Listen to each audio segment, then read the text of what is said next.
Live? We are live. Hello. Hi. Like not such miscreants now. No, we don't.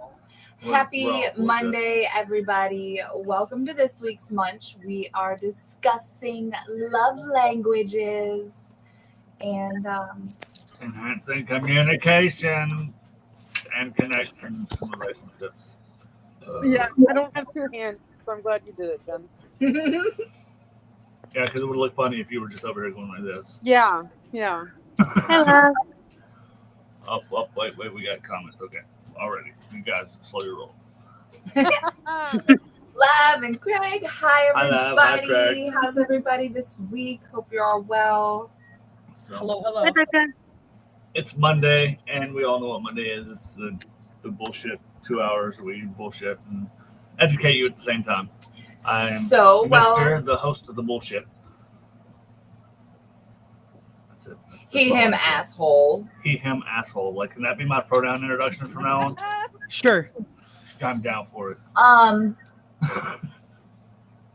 Ray's distracting me with pussy on her chest.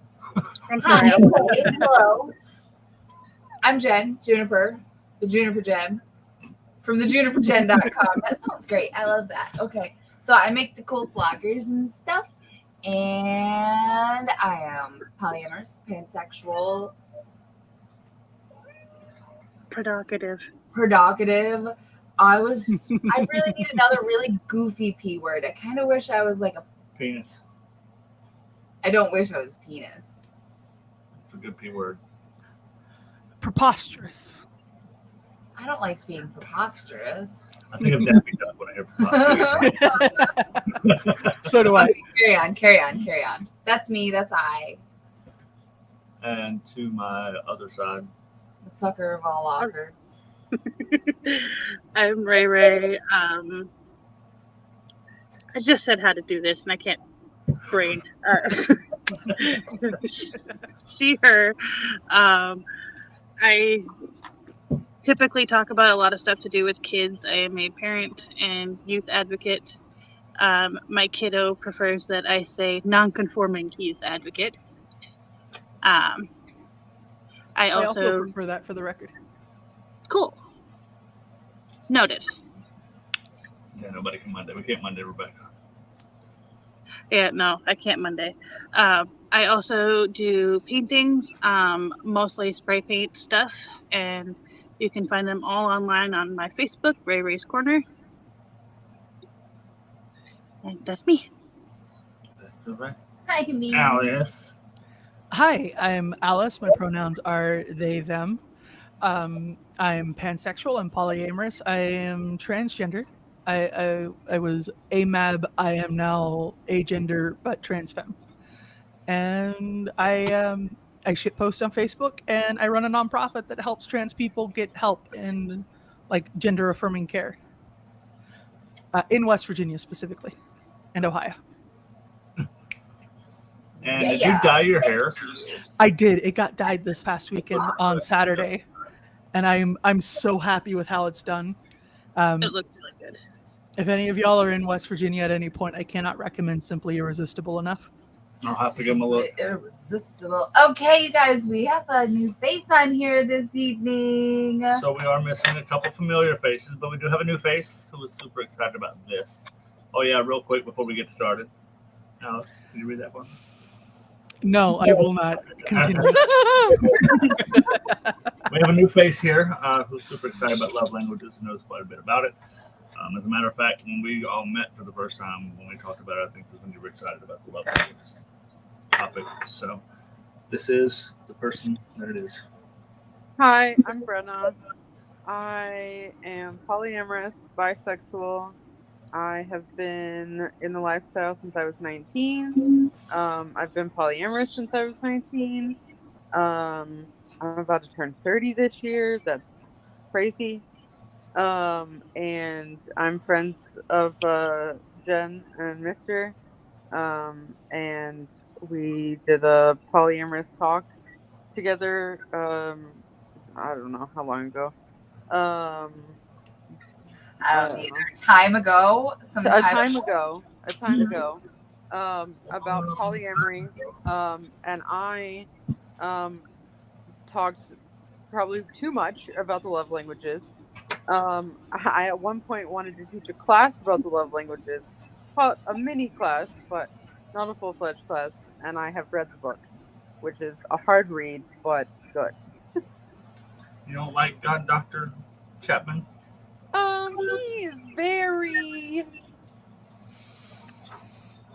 He's a lot. He's very religious and he's very gender conforming, and he has a lot of very strong ideas about what women are good for. And if you can overlook all of that, he's got some good points.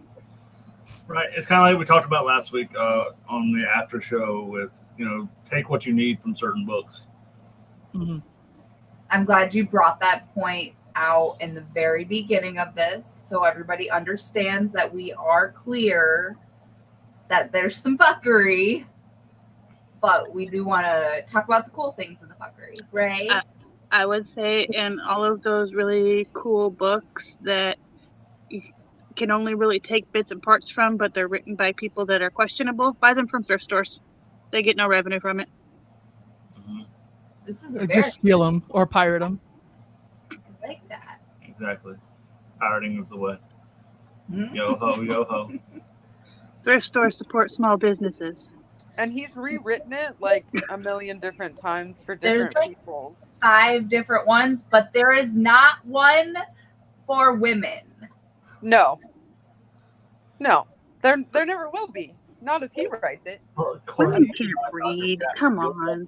Just whatever your husband Ray. Also, just real quick, Ruby Gloom 95 says that the Facebook Live isn't working. I just pulled it up on my phone and it's working for me. So it might just be your connection, Ruby. Also, that's an awesome name. Right?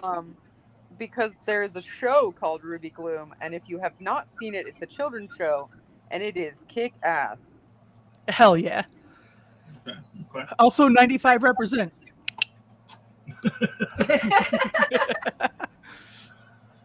Children. Excuse you, I'm 28, thank you. I'm only 33, so. I'm a child at heart, and I never want to grow up. I'm not sure I'm gonna. Growing up is optional. It is only getting older that is inevitable. That's right. What? I had a tweet earlier that I can't remember that summed me up perfectly. Give me just 2 seconds, because it's me. Did it say something asshole? It's like you know me. Nice. Well, happy to have you back. Happy to have you back, Ruby. I'm at that age where my mind thinks I'm still 27. My humor suggests I'm 12. My body keeps asking if I'm sure I'm not dead yet. That's so good. I feel that. So there is a book wrote by Mr. God Dr. Gary Chapman. We keep saying God Dr. Gary Chapman. It was coined by Malty Amory. But there's a very reason. Good podcast. So the reason he's called God Dr. Gary Chapman is he is an evangelical Christian. So you kind of get those themes when you read the book. Mm-hmm. But like I said, kind of crazy because so many people that are not accepted by that realm of people are the ones that use that book the most, which is I love the there's one. I feel like that would piss him off, and that makes it even better. Exactly. What are the 5 love language books? There's one written for children in mind. No, that's not the languages. But there's the 5 books that we were talking about. He just asked, what are the 5 love languages? Oh, the 5 love language books. Okay. Oh, okay. Yeah, there's one for kids. There's one for grandparents. There's one for men. There's one for what? Men. I found it at the thrift store, yeah. by the way. We have it. So there's one for romantic relationships. I don't remember what that one's exactly called, but it's like... But he has taken this concept because at the end of the day, it's a pretty decent concept. Mm-hmm. Being able to understand the way somebody receives love. Mm-hmm. is a good concept, but he takes it and he spreads it out into Yeah, he does. like, and he's had it on Amazon since Amazon was in business. So like, it's one of the highest sold books on Amazon, and it's crazy. So let's clarify this. There are 11 books. Okay? Fuck. 11. It's like it's food for the soul for people that want to know who they are. There's the 5 love languages. The 5 love languages is for men. You guys want me to read like the whole chapter, like the whole title? No. No. Okay. No. The 5 love languages of teenagers. The 5 love languages of children. The Teens Guide to 5 Love Languages. Keeping Love Alive as Memories Fade, which is the 5 love languages in the Alzheimer's journey. Huh. Whoa. Okay. I'm The interested. 5 love languages military edition. I'm interested in all of these. Ooh. Oh my goodness. The 5 love languages single edition. I just want to hear like God speaks your love language. And yes, I'm going to read the whole thing there. It says how to experience and express God's love. Sharing love abundantly in special needs families. That might actually be decent. I don't know. We'll consider, but we'll get into the nuances. All that I'm the stuff. last one. Building love together in blended families. The 5 love languages and becoming step family smart. But yeah, not one for women. Well, they have one for women. You just have to have your husband read it to you. It's called the 5 love languages for men. Right. So I was like, I felt your excitement. You want to list the 5 love languages out for us? I just felt the most excitement just now where Alice looked like I wish I could punch through a screen when I said that. I mean, There is going to be a time where you and I are in the same space, mister, and I'm going to punch you out of nowhere, and I want you to remember it's for this. It's for all. in this, When that, when I say this, I mean the munch. Okay. So, Alice, what are the 5 love languages? Words of affirmation, physical touch, quality time, gifts, and acts of service. Sounds good to me. That was very impressive how fast you listed that off. I have all 5. I have had to teach people what all 5 of the languages are so many times. Oh, I mean, I have 2. I always forget at least one. So I did take like the test thingy, and I do have like some categories that lean more than others, but the test is skewed. I showed Jen the other night that I got all categories to break even just by answering the way I wanted to, just by choosing the answer that I went through. so if you guys didn't see, there is a test available. It's a simple Google search, or you can find it on either of our Facebook pages. It's right there. It's like a 20 question. 31. Ray does not like it. No, I don't like it at all. It made me angry. Why did it make it angry? Because there were like way too many of them that both options would be equally meaningful in different situations. Yeah. Choosing Well, was For example, like the third question, it's more meaningful to me when I receive a loving note, text, or email for no special reason, or my partner and I hug. I love them both so much. Those are both really meaningful things. Why do I have to pick one? Yeah. And like that's the thing, is that most people don't just have one love language as their top. Most people have 2. Mm-hmm. But real quick, we are going to definitely come back to this part because let's do a podcast today about it. Ruby says, I read that your love languages are based off what you've never received as a child.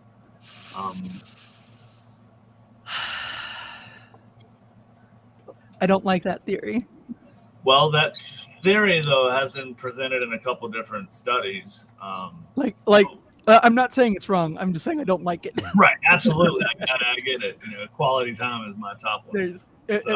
There's an implication for people who have all 5 that isn't very pleasant. Yeah. Actually, come to think of it, it does kind of make sense. Yeah. And that's all the darker we're going to get on that. So, Yes. moving forward. Absolutely. Absolutely. Moving Yes. right along.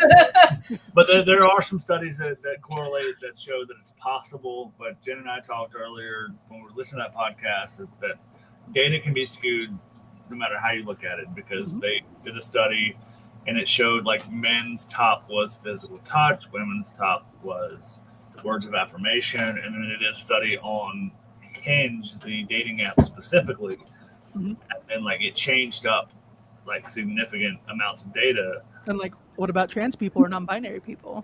Right. That's going to throw off your data.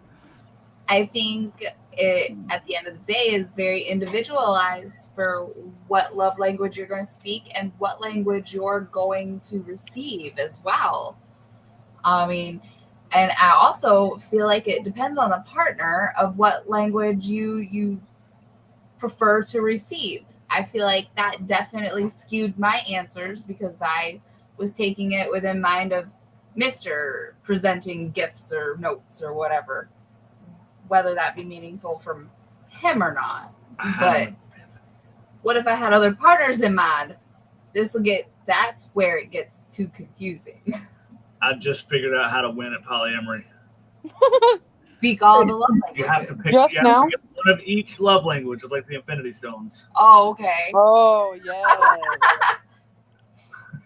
No, what's really good is when you find multiple partners who also have all five, so you can be like, this is what I want right now. And then bam, they're right there and they're ready. I mean, like I said, you can have multiples as your top. So really, I mean, if you have 2 partners, then you have 4 out of the 5 love languages, potentially. Yeah. And we kind of talked about it a little bit last. Like we talked mostly about these things after the show. We were kind of prepping for the show. I feel like you can't have one without some of the other. There is a bit of overlap. They coincide and coexist and I mean, relate to each other very big.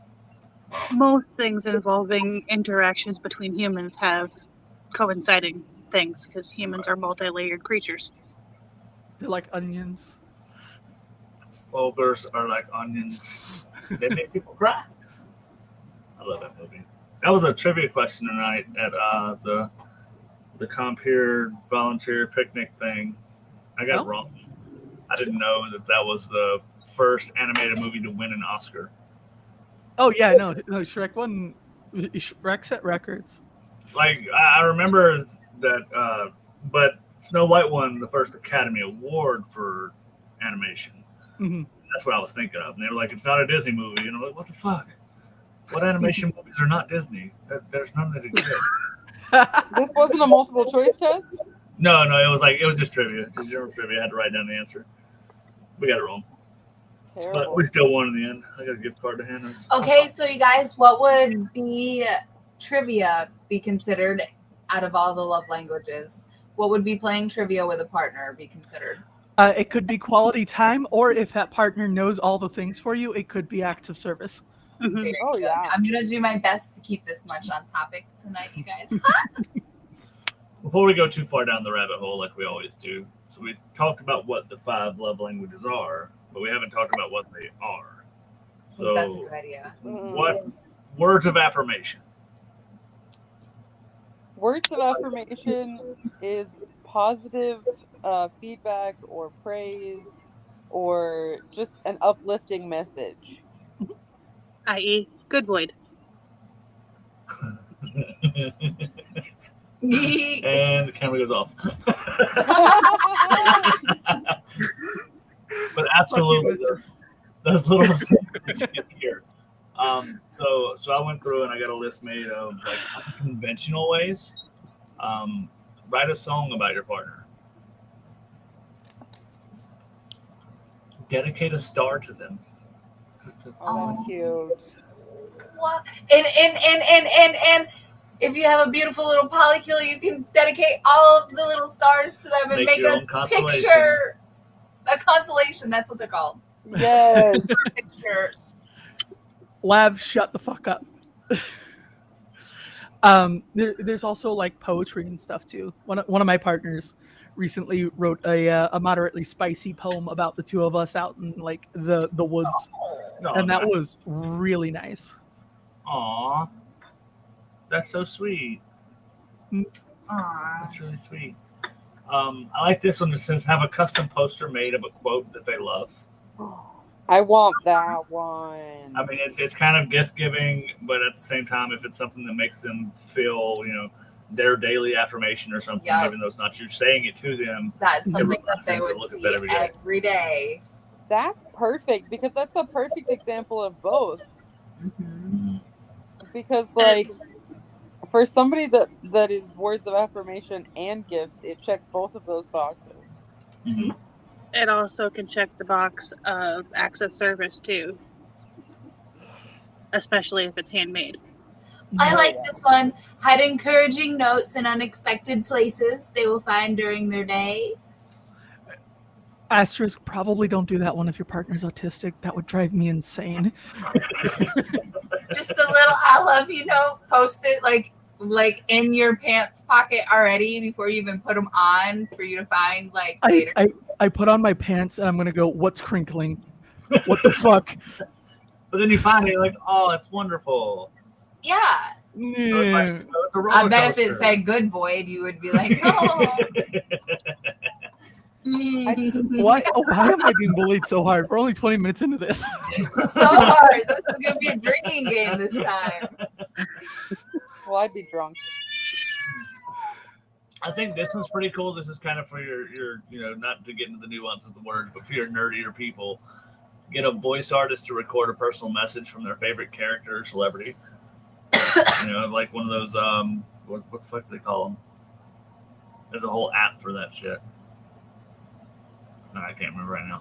That would be really cool. Hold on, wait. Make a crossword puzzle, and the clues and the answers will be things that you love and appreciate about your partner. Aww. Yeah. Oh man, Lab is winning the game right now.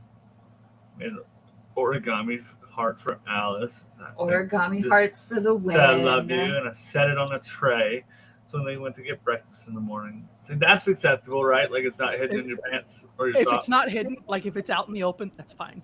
Okay. And like So that we're talking specific one, about- it didn't just say I love you on it. It said enjoy your breakfast and I hope you have a wonderful day. I love you. And that was set up on a tray with all of like the dishes I needed to make breakfast on it. Nice. I had a partner that he had a lunchbox, and I always packed his lunch for him, and I would hide a note every day in his lunchbox. I don't know if he appreciated it as much as I enjoyed doing it, but it was fun.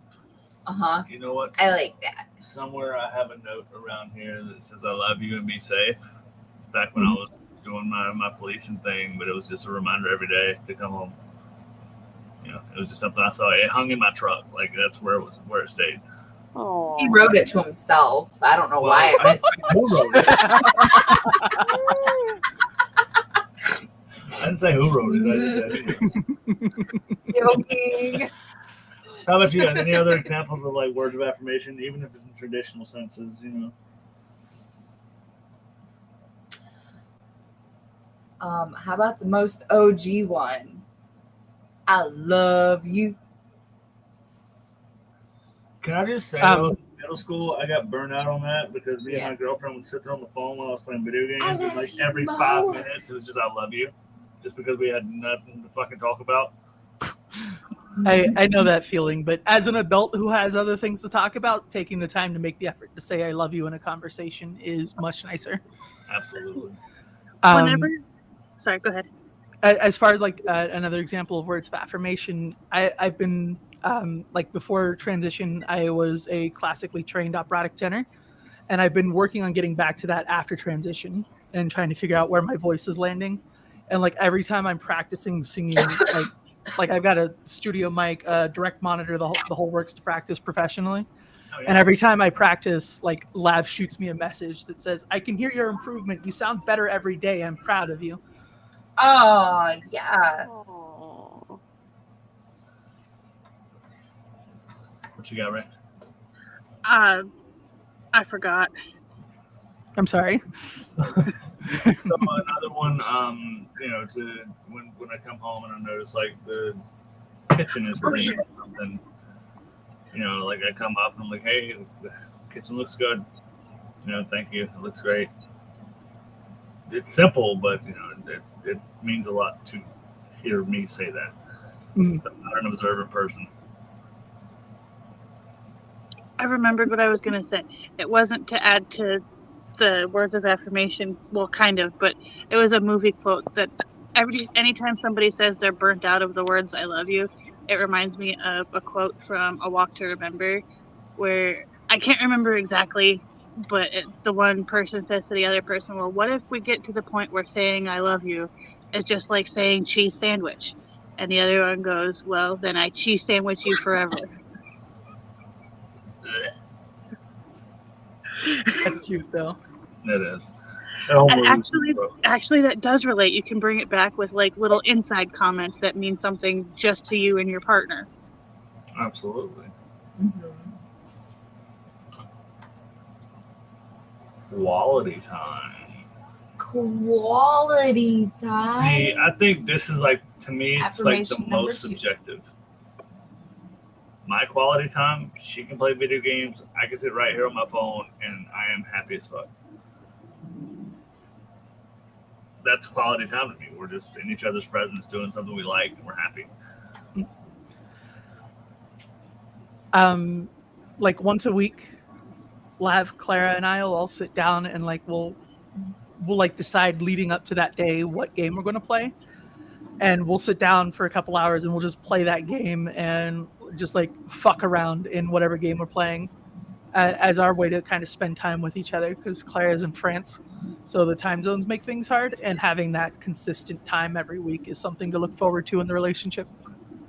So the book literally says in it that quality time means sitting down on the couch face to face with no distractions, staring each other in the eye. I'm autistic. I would be grossly uncomfortable. I feel very awkward as well. Look, I've had exes interrogate me like that, so I'm good on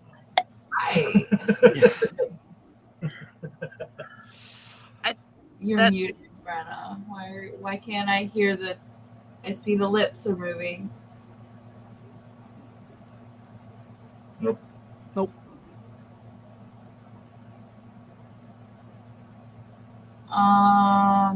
You might have some apps running in the background you might be on or something. Sometimes I do that. Let me pop you down and pop you back up. Boop.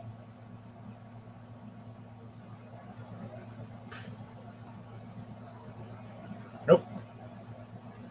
You broke your phone. So we are unable to have quality time with Brenna because we can't hear. What happens with iPhones, Just one of those things.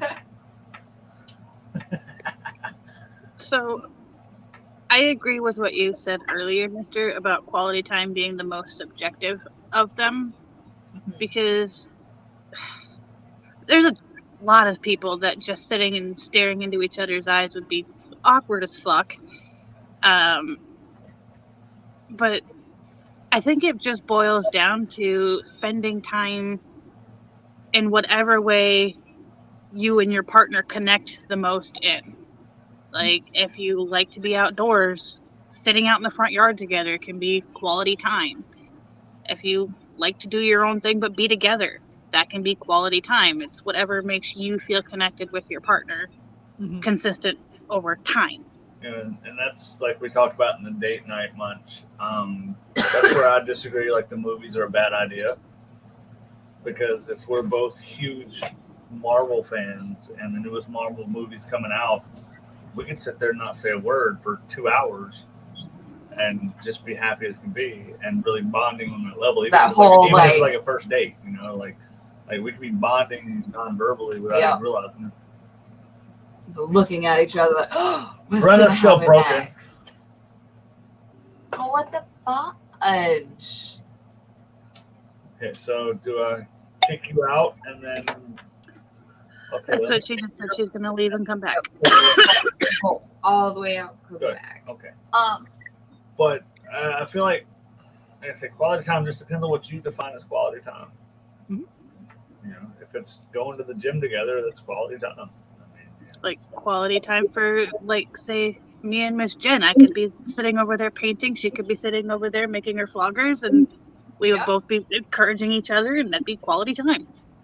Mm-hmm. I can sit here and write Super all day meaningful, with yeah. my headphones on, and she's just sitting over there shooting people on Red Dead. I'm hyped for it. Like, she's playing the good guy. Let me get this straight. She's playing the Right good now. guy. My profile's the bad guy. So we just. That's not about our love languages, though.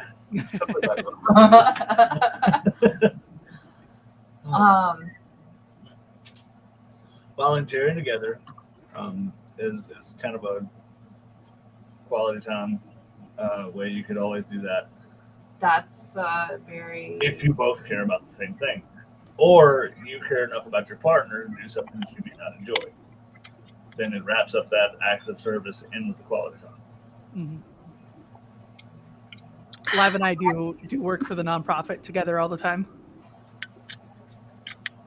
I feel like the meaningfulest. We're gonna roll with it. The grammar Nazi's not here tonight, so the meaningfulest quality time to me is through conversation. Can you hear me? Yeah, Yay!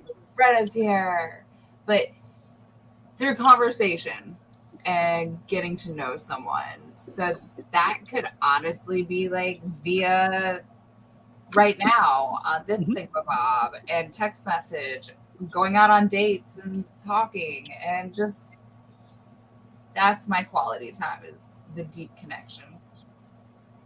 Yeah, I was gonna say before I cut out and nobody could hear me, that I feel like quality time can be very different for different couples, but essentially it's about bonding. Like, it's coming together and sharing something that you both enjoy, that you both like on some level. Like when you were talking about the movies, like, it doesn't matter that you're sitting there not talking for 2 hours, because as soon as the movie ends, what's the first thing you're going to do? You're going to discuss the movie. Mm-hmm. And then you're gonna have that much more to talk about. Discuss your feelings over. Like, oh, I loved that part. Oh, that part sucked. Why did it suck? Why did you love it? And there's a lot of like the nonverbal interactions. Like, if you're like really hyped for what's about to happen and you look at the other person and they're just bored out of their fucking mind, that'll make kind of bad time. But if they're like gripping the armrest, like invested in the thing you're excited about, there's that interaction, just seeing them be excited about the same thing with you. See, like, I struggle with stuff like that. I look bored as fuck 90% of the time when I'm out. Oh yeah. Like, at the show the other night, we're having a fucking blast and just sitting there, just enjoying my time. Yeah. You looked bored at the nature park, even though you're sitting there taking a million pictures of random stuff up close. You looked bored as fuck. I have resting, boring face. That's my RBF. That kind of have the other RBF too. Yeah, you know. Just bored and pissed off. So let's create a DIY project together. That does not sound like fun. Now you create yours and I'll create mine, and we'll do it near each other. But we're not working on IKEA furniture together. But basically, every time Lav and I have started to build something together, either they tell me to fuck off and like sit over there, or I tell them to fuck off and sit over there. Yep. That was actually the only question on there that there was zero debate on, was the one where it was a choice between a partner helps me with a project that I'm working on or anything else. Anything else at that point. Like, walk up and hit me in the face. When we have that, like, one of us is building something and the other person fucks off, the other person will be like looking at memes and just walk over, show them a meme, and then go back and find a better meme, and then show them another meme. I think it depends on the thing too. Like, I mean, I suck at adulting, and so like, if I was like, hey, this adulting thing is really hard, can you just like sit with me and give me pointers if I start to fuck up? Then I feel like that would be something. I But- tried to do that with Lab a few times. I usually end up taking the tools myself. I was gonna say it's one of two things. It's either the person watching is like, "Oh my God, what are you doing?" Or you know what? Here, let me help you. Let me help you. You know, hey, you watch how I do this. Let me show you how this works. Aw, build a fort and have a movie night inside. I want that one. So the first house that Lav and I lived in together, we had like a canopy frame There's a for our fort. bed. We had a canopy frame for our bed, and we had like That's curtains hot. hanging from it, and we put like a bed sheet over the top, so it was entirely enclosed, and had like fairy lights and a little tray for our laptop, and we would just I bet watch y'all movies fucked a in lot. bed. Yeah. Yes. This is my fiance I'm talking about. Yes. Absolutely. Yeah. I tend to be. I like at-home driving movies. Like if you want to get your laptop, hook Oh, it up, auxiliary cord to the Mhm. to the car, and just play that shit as loud as you can, like you're in the movie theaters. That's fun. Start a 2-person book club. We like to listen to audiobooks together and podcasts and discuss them. That's a fun bonding experience. I read to Lav. Oh, We're currently going through a book called All the Beginnings.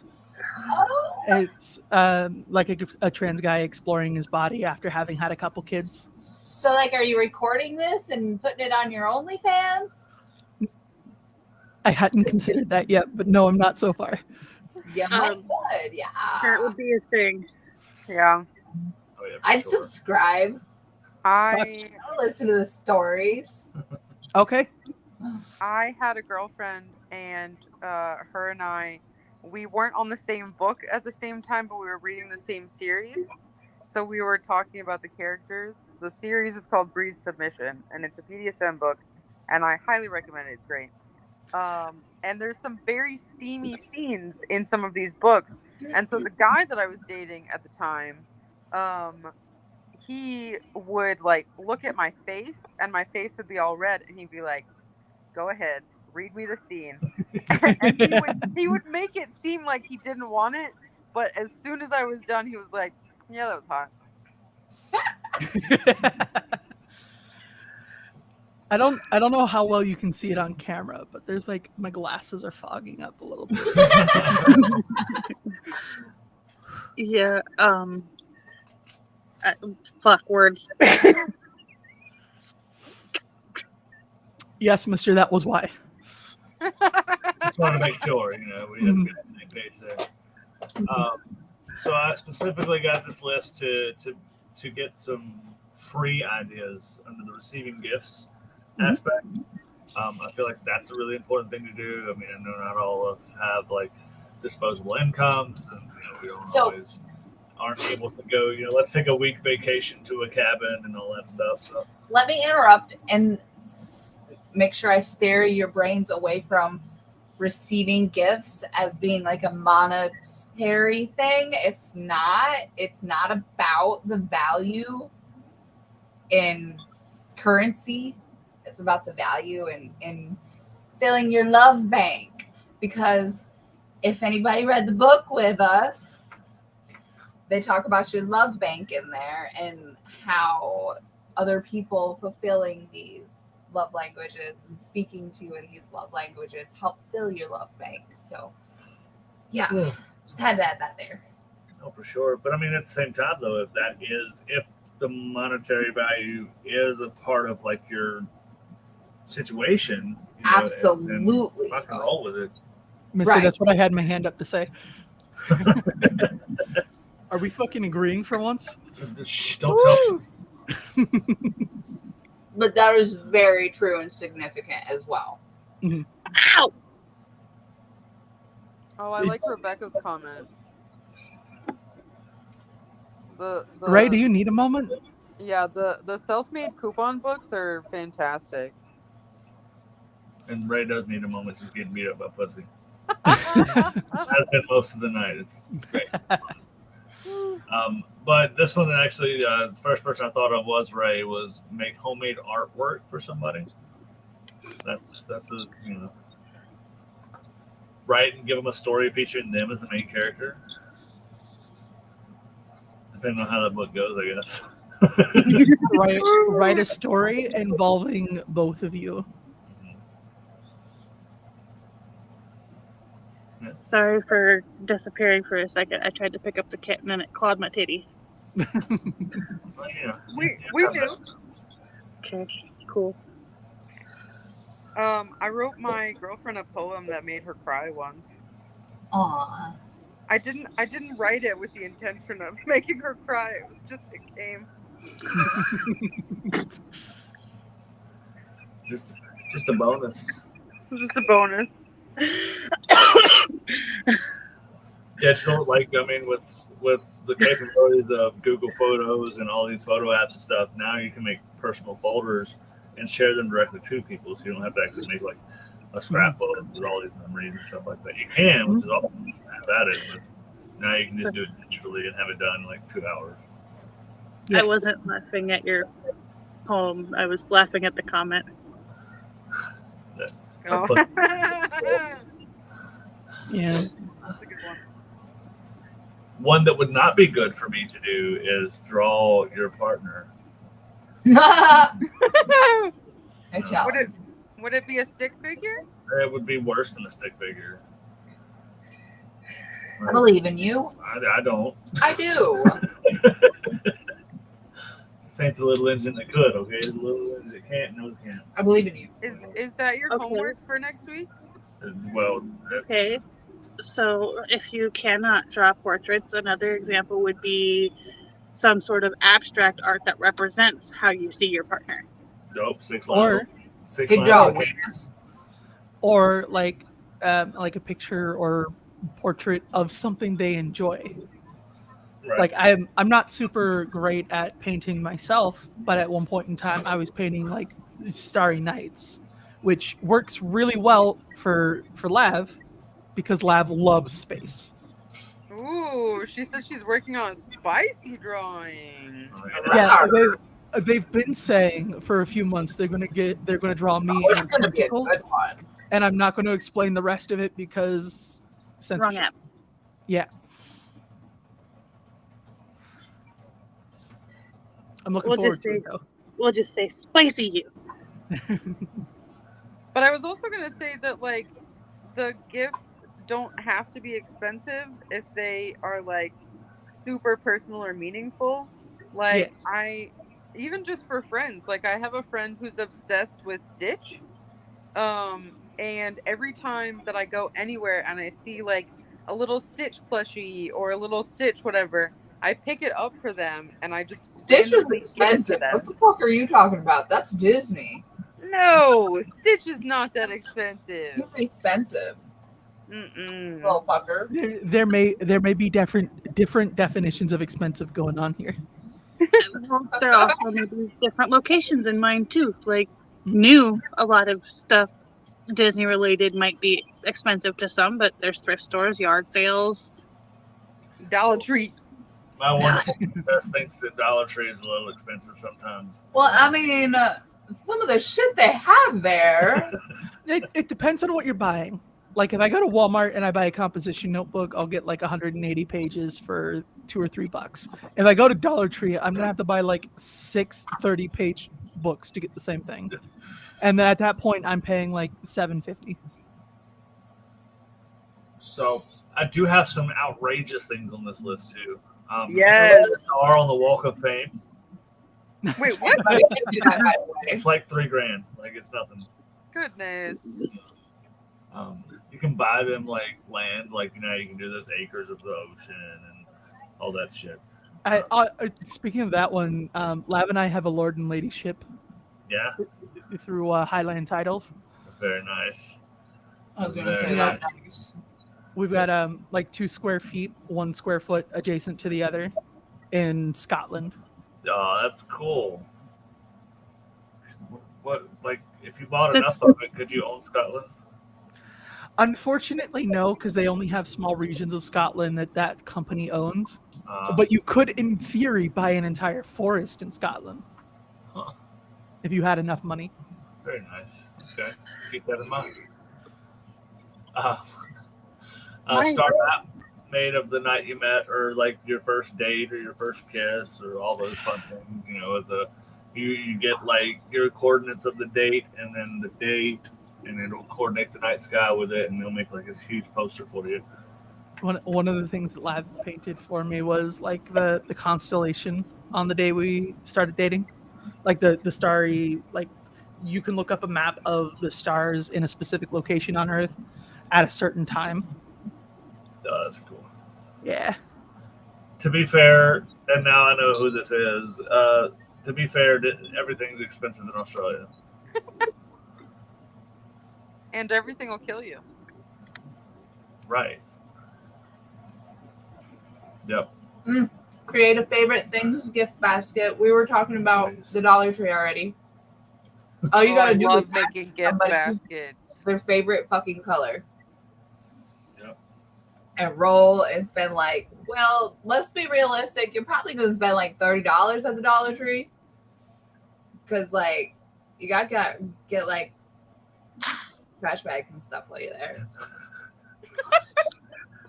Now, see, we go in for just trash bags and we leave with $30 worth of stuff. Sure. That's how Dollar Tree works. Yeah. Custom jewelry, custom tailored clothes, custom designed clothes. Like, I mean, how expensive you want to get here? Custom car, custom But shoes. see, the custom jewelry one, like I make jewelry, Mm-hmm. so Right. And custom clothes, it depends. Like there's this couple that come into my store all the time that they make custom pants.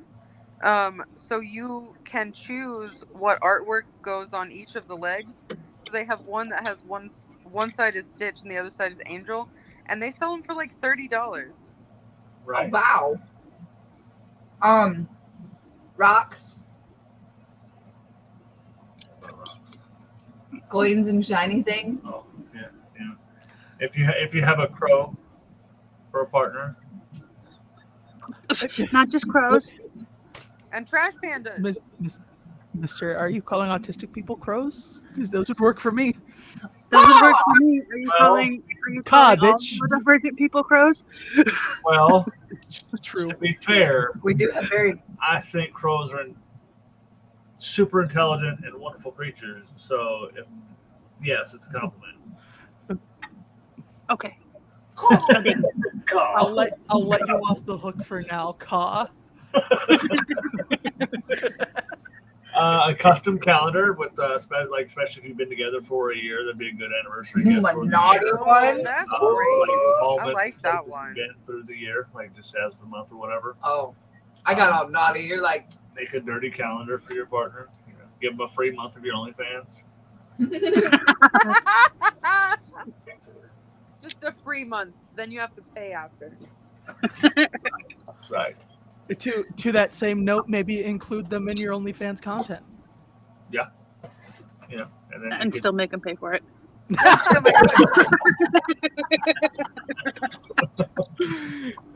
Don't. a subscription box. We talked about the serial killers thing. The Hunter Killer, yeah. That's something that you could, purchase for them so they could enjoy it, especially if you're in a long distance relationship. You can purchase it for yourself and them. Now, what are we talking about? with those boxes though, are they like the same story at the same time, or it's like So like there are some that are one complete story in one box, and then there are some that are episodic that are 6 parts of a story across 6 different boxes. It depends on which story, because some of the stories are packaged all in one and others are 6 boxes. Yeah. Okay. I mean, that'd be cool to do. You send them the same box you've got for the month. You work your theories on your end. They work their theories, and then you work together. Yeah. Water shoots. My best friend and his wife did that not too long ago. They did a big water shoot together. I have a Discord for that. So Take naughty pictures. I have a friend that gets the monthly subscription box of the different snacks from the different countries for him and his girlfriend, and then they open it and try them together and like rate them. nice. That sounds awesome. It does. I got to try one of those boxes at work last year at some point. Somebody brought one in, and it was the weirdest fucking stuff. It was like these I'm green down. tea puffs. They were like the baby puff things, but they were big, and I'm totally down. it was almost like it was gross. It was I want not to do good. that. I would just absolutely like absentmindedly snack on green tea puffs. Right? See, no, I couldn't do it. It was a texture thing, and the green tea thing tastes kind of weird. It should be like the liquid, and it's not. No, see. Anyways, moving right along. What's the next love language? If you aren't aware of what receiving gifts is, if that's your love language, then you want to have a partner that can do those things for you. We've kind of not touched on that too much, but there is a giving and receiving to love languages. If your love language is receiving gifts and my love language is quality time, I could paint you while we're together. It's something simple like that.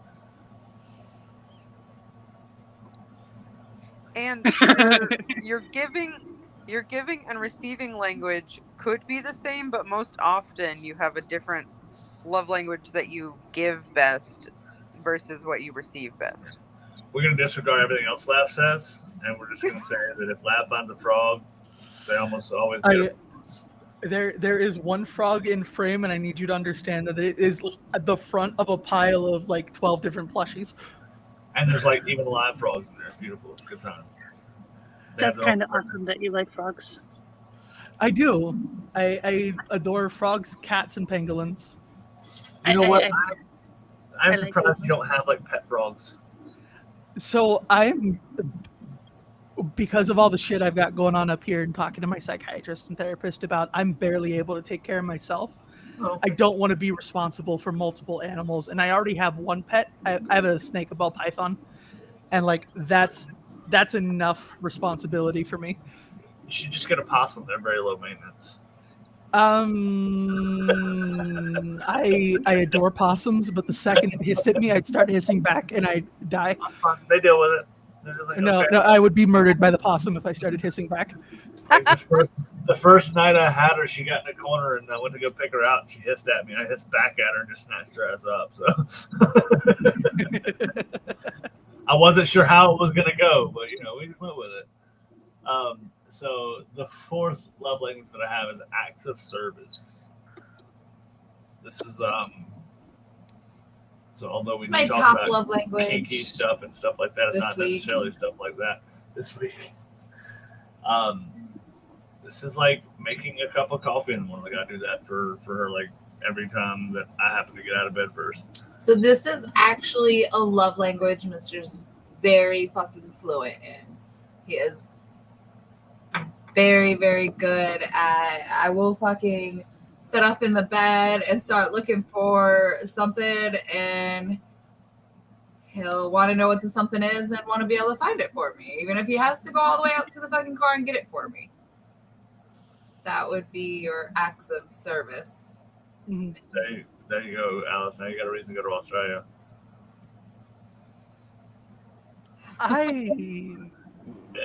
I have a couple of reasons to go to Australia, and it's not finding wild frogs where I'm supposed to be shitting. Well, two birds, one stone. Touche. I mean, it might make the process go quicker. Tried really hard to keep you on track. New definition of scaring the shit out of somebody, huh? I can't pull that back. So back on track. Acts of service. I have an example of this one that Lav does pretty regularly. So it is a little bit on the kinky side because we get into like the worship and blasphemy kink a little bit, but they'll give me like a massage as part of that fairly regularly, and like we have a whole process to it. There's a lotion. Like I'll lay in bed. There's a little bit of a prayer involved. It's a whole thing. Very nice. Nice ritual. I like that. Yeah. Mm-hmm. I am, when I'm in a dynamic, I am most often the role of service sub. Mhm. So a lot of things some people would take as like tedious or just whatever, those are the things that make me feel the most fulfilled and the most connected with my partner in that type of dynamic. Like making sure I have their favorite drink ready when they get home from work, taking their shoes off for them unless they don't like that, but just different little things like that. It was never something that was tedious to me or like something that I had to be taught, like this is how you provide service. It was just, it's my automatic thing. One thing, and I like the way this is worded on here: offer to complete a task or a chore that they dislike. Offer it, because like you may do something and they had a whole other plan for it, and what turned into an act of service is now an act of aggression. Like someone has experience in this. What? No. Consent and chores matters too, people. I will say in the book, this is where he starts to get a little icky on the gender norms and say that like that acts of service is more like for a male partner to do rather than a female partner, because the wife belongs doing these things already, and it's just a little ew. So gross misogyny, and just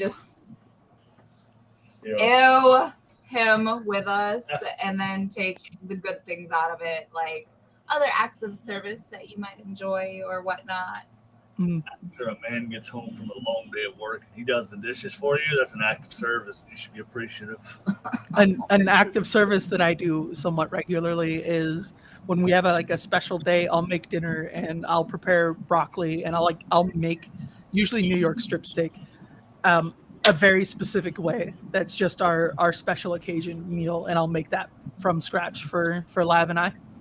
So food is a whole love language itself. Food, honestly, is every other love language combined. Yeah. Yes. You can meal prep for your partner if you know they have a busy schedule coming up and don't have time to make dinner or grab lunch because work is insanely busy.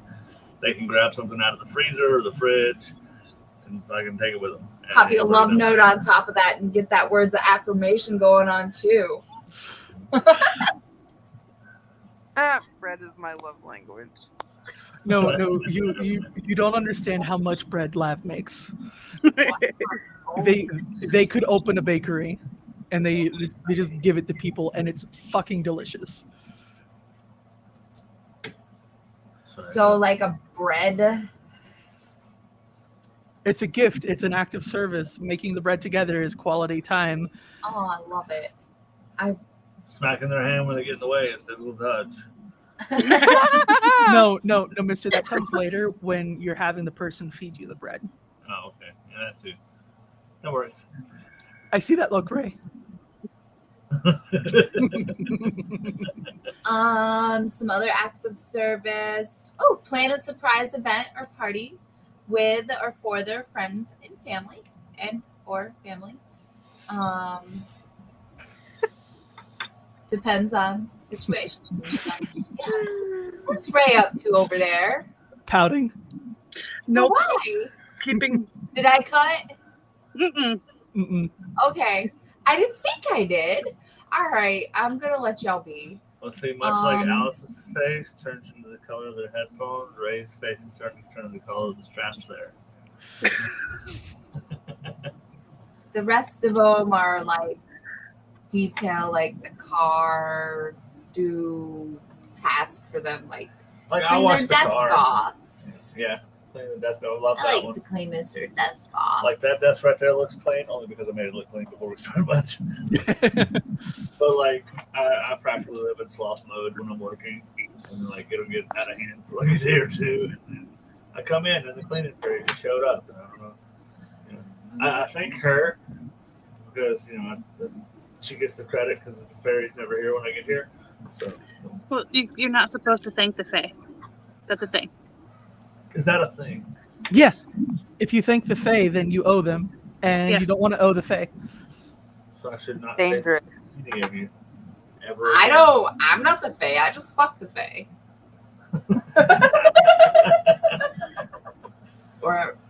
Or does that make you the Fae?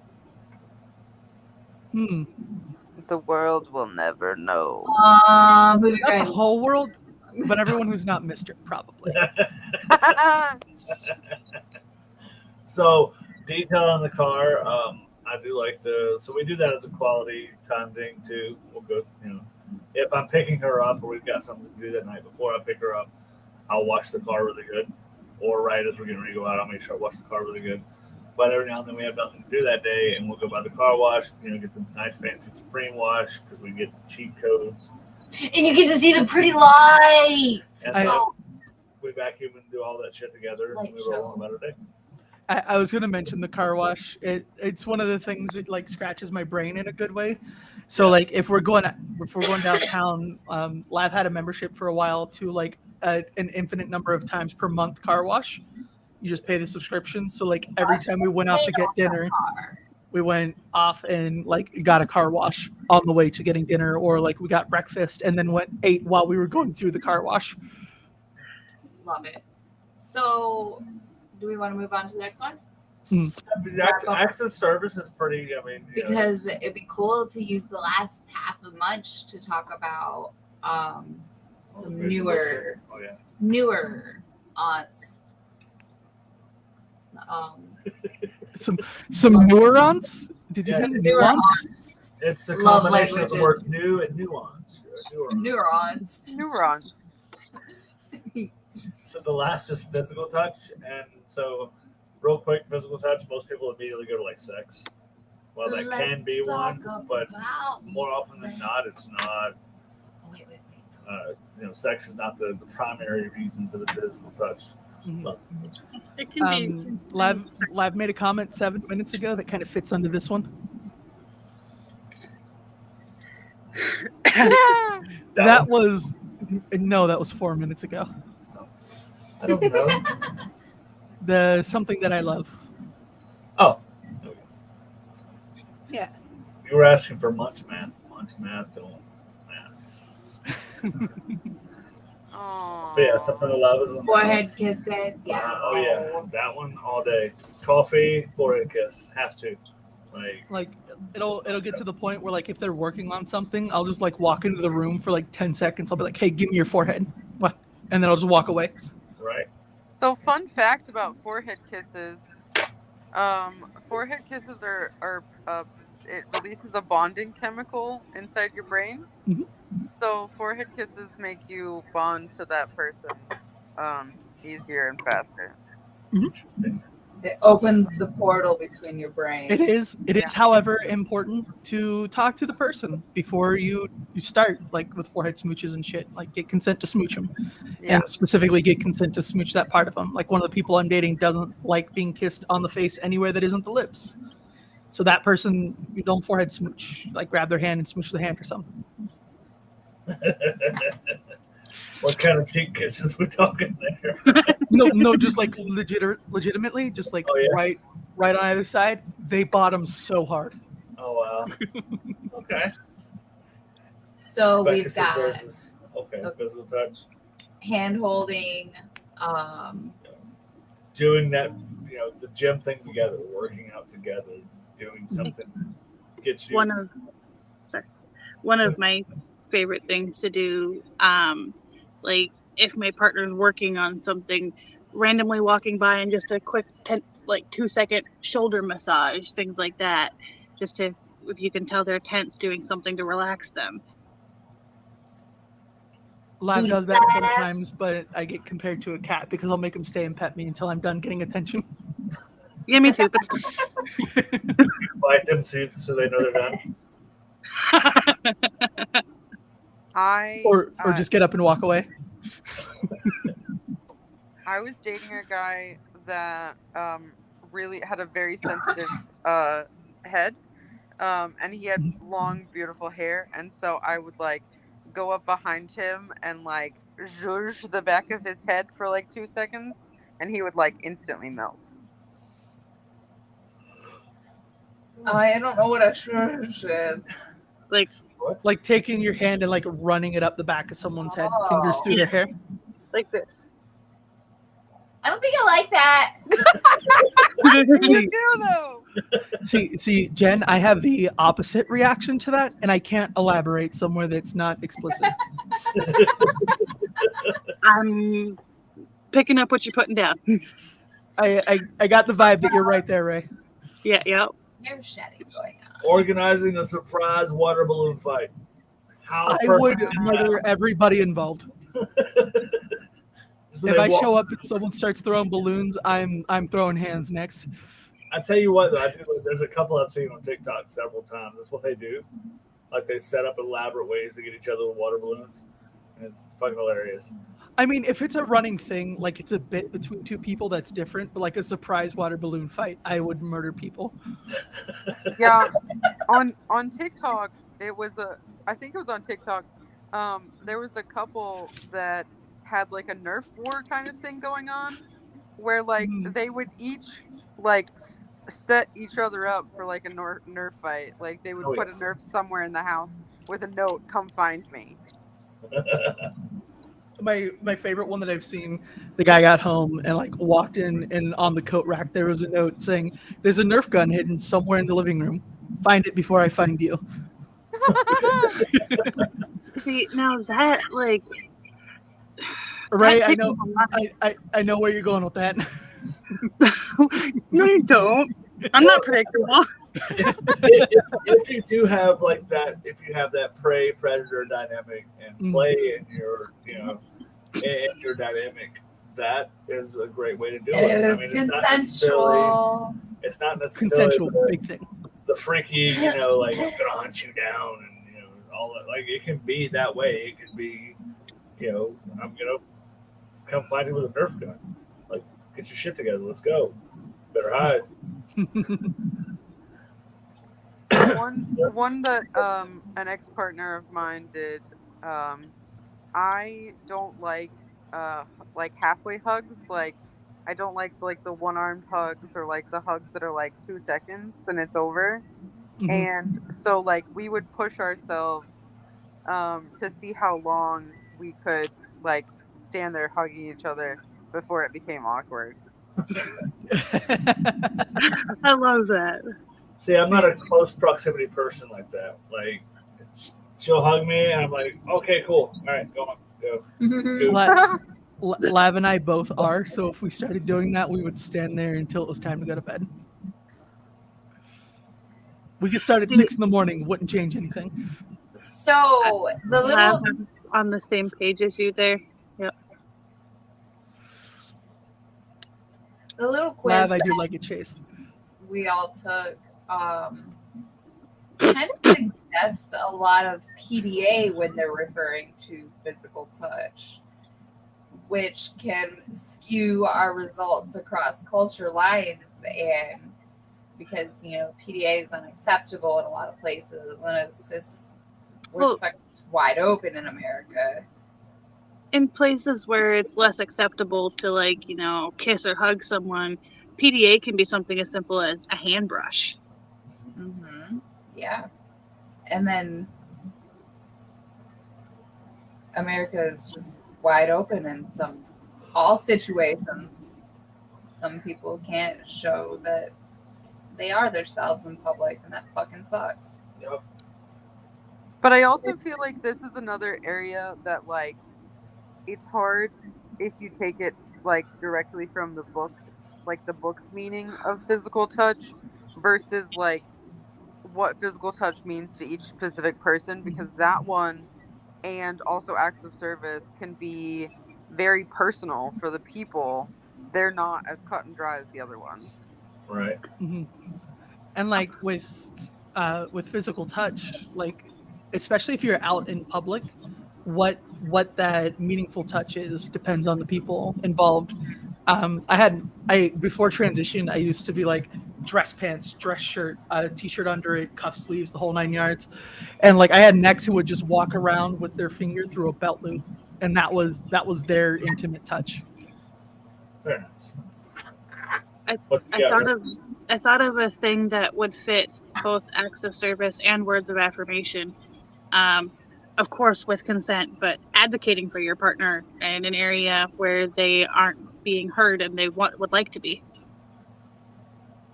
I like that one. I will absolutely consensually fight anybody for my partners. That's absolutely an act of service that we didn't cover. Would be like even down to paying bills for one partner and taking care of all of the finances, adult shit. And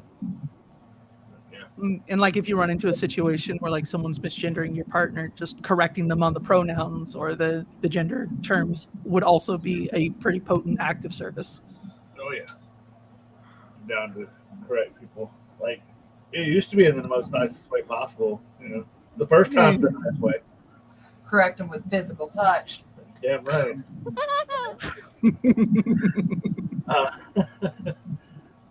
Twister. When's the last time you guys played Twister? Oh my god. Oh, fuck. I want to play Twister. I love Wait, are we Twister, talking but regular Twister or special Twister? either one. What is special Naked Twister? Twister. What? What's special Twister? Spicy Twister. Yeah, spicy Twister. Clothing okay. optional. Unfortunately, none of my partners are flexible enough. So Yeah. there's that, but there's also like I played a lifestyle version of Twister where we used rope and different hard points were different colors. Ooh. Okay. Yeah. I like that. And the last one Aftercare. standing won. But I like that. Aftercare would absolutely count.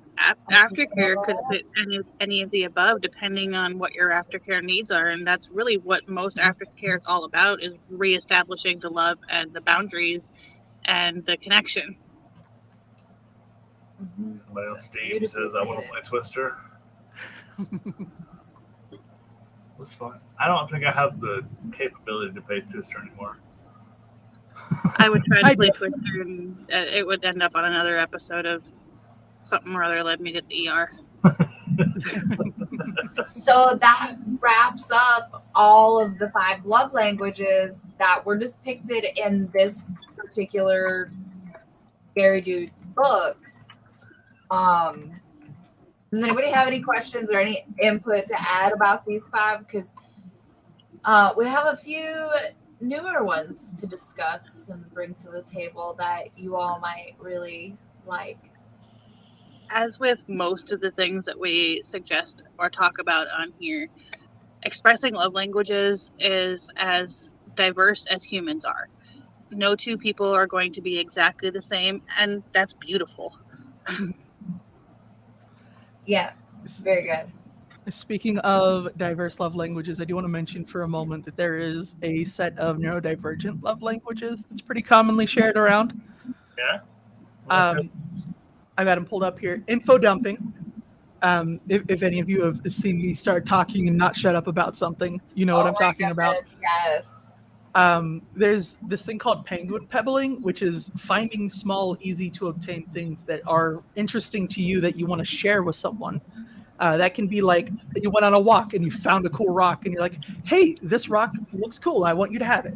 Or it can be like sharing memes, or if you're on TikTok, being like, hey, I think you'd like this video 50 times a day. There's parallel play, which is kind of what Mr. was describing earlier. It's just doing your own thing, but intentionally doing it in the same space. Deep pressure, which is like just laying on your partner or using your body to put pressure onto their body. Oh, snap. Most of the people I know of who like that refer to it as just crush my soul back into my body. I love that. And then there's support swapping, which is I'll help you do this thing, you help me do that thing. And you can either do it simultaneously or you can alternate. I like all of those. Yes. I mean, that makes sense. Yeah. Never mind. Sounds kinky. You have no idea, 777. 777 Studios has no idea that we keep it pretty even kill and public friendly here. Is Let- boot crushing let- a physical touch? Could be Is what? Boot crushing. boot crushing. Because it says "fuck yeah, crush me," and I just thought about like massive high heels. No, hold on. I actually have my demonias in the room. Give me a second, and I'll show you the boots that they like. Oh, Bronna, do you have any last thoughts about the particular 5 love languages? Wait, what was that? Love languages. Oh, are we also going to talk about the love tank?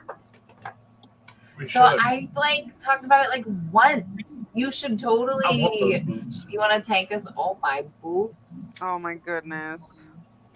Several people have enjoyed being stepped on. Do you Yes. That would be awesome. So yeah. Not if you stepped on me, but if Brenna would talk about the love tank. I'm not. I mean, it could be both. Right. In So certain areas, we'll so try. Brenna, yeah, would you like to explain the whole concept of the love tank and all those things? So I love it. I really love the idea of the love tank. So there's this idea that you are like a bucket, and if your bucket overfloweth, then your love tank is full, and you can function at your highest level. You're typically in a good mood, like all of this stuff.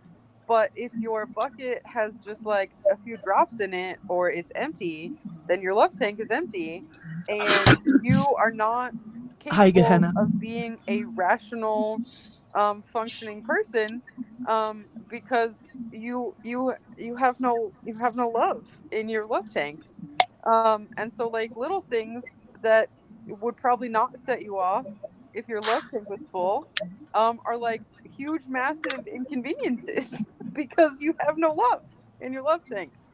So very similar to the you can't pour from an empty cup. Yeah.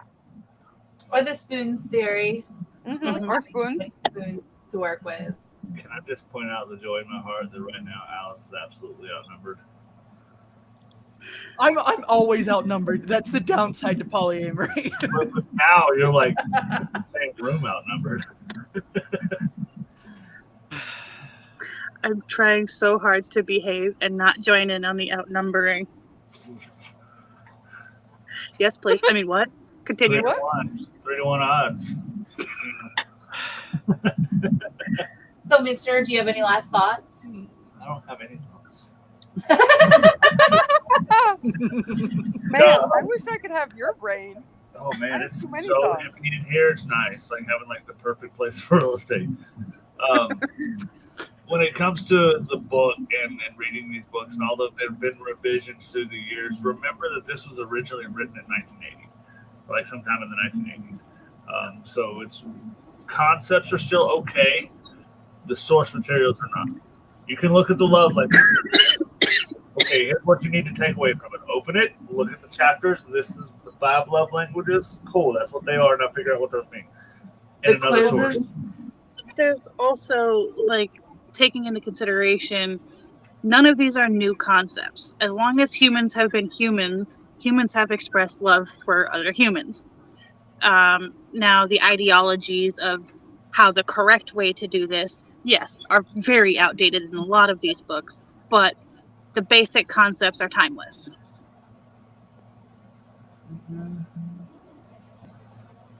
Absolutely. And that's what makes it so good. Is like, as we improve things through generation after generation, the basic concept and premise will still be there. We just have to learn how to embrace it in newer languages. So I would love for a new love language book to come out. Like, something not written by Dr. Chapman. Because Dr. Chapman isn't going to make a love language book specifically for trans people or specifically for autistic people. How do you know that? He could one day. But No. Chapman is No. something unbiased. I I would love don't to wanna- see. No. People could change. I don't want to would read love that to book from an see- evangelical. Go But ahead. anyways, that's a very good point. Maybe he. Anyway, Brenna, Brenna? please go ahead. I would love to see somebody write the love languages from a poly perspective and then also from a BDSM perspective.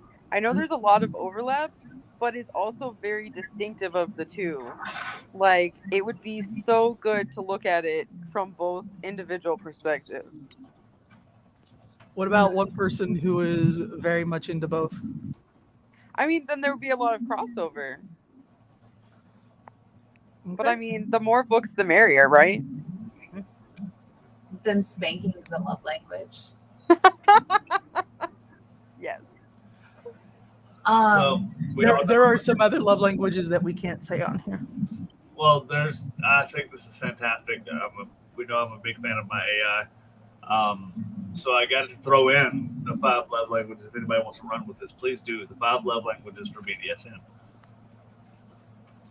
Clear communication, mutual trust and respect, aftercare, shared exploration, and consistent learning and safety. I dig it. Wrong with that. So somebody write a book. Awesome. Yeah, because it's that easy. I dig it. So my final thought is just like they were saying, take little bits and pieces from it and use that as a tool, as a communication tool, and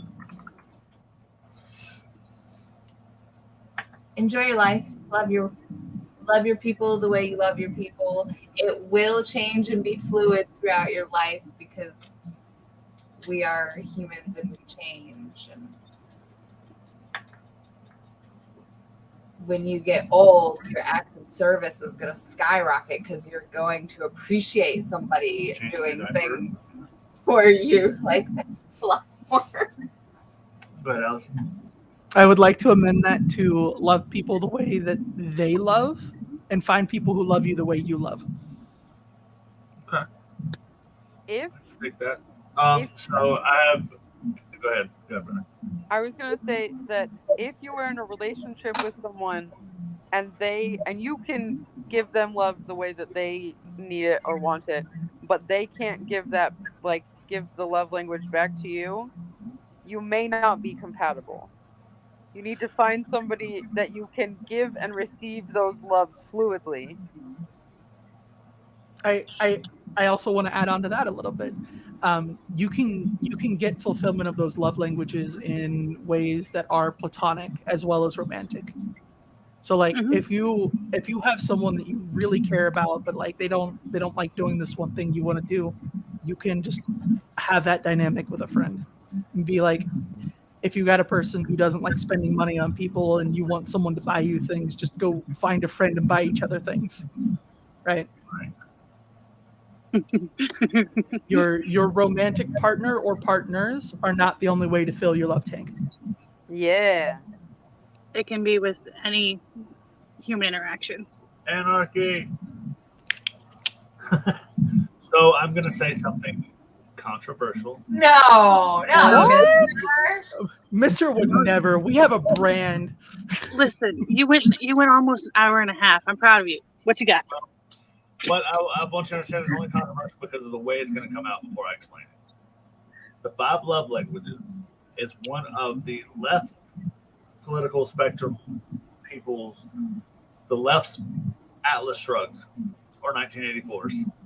Because the majority of people have not read the absolute content of this.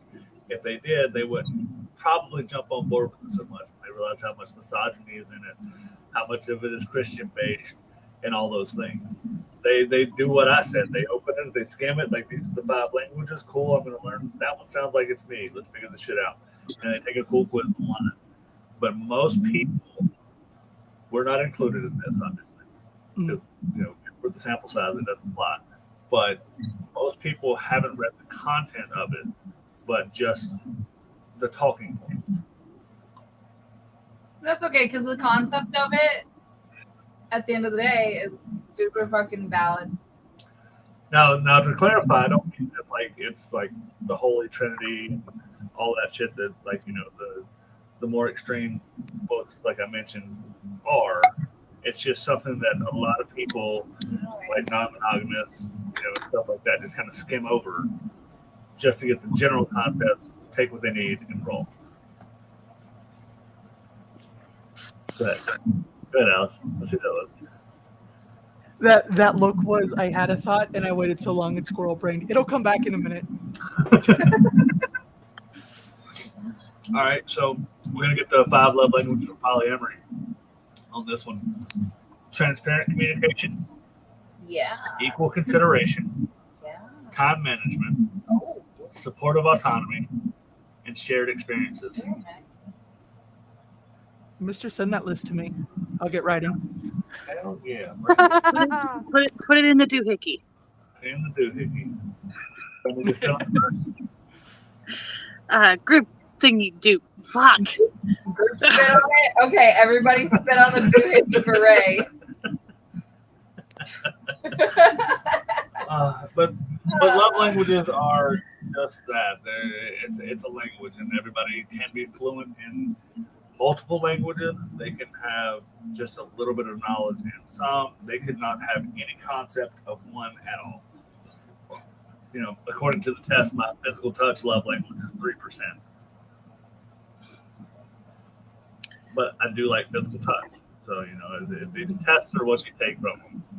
Myers-Briggs, Hogwarts house, all that bullshit. It's what you take from it and what you want to make it. I mean, you can manipulate personality tests all day. Mm-hmm.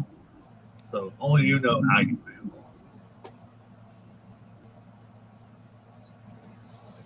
He's a Slytherin, right? Absolutely. If I have to be one. Yeah, I dropped those in the messenger thing there. Well, Thanks. if any of our amazing viewers have any last thoughts or anything to add in, we'd love to hear your input. And What about doohickeys? where are we sticking it? I don't know, but we got to spit on it first. Right. Absolutely. Oh boy. You had something scroll up. Do I have like tons of things pulled up. You had some more of age of now time love languages we could discuss. Yeah, that one. I don't know. I like Lav's comment. Huh? Hickeys are a love language. Oh, it depends. Depends on what you're With anything like kinky, because that's kind of getting into S&M, as long as there's consent, the Yeah. people it's happening with are into it, absolutely.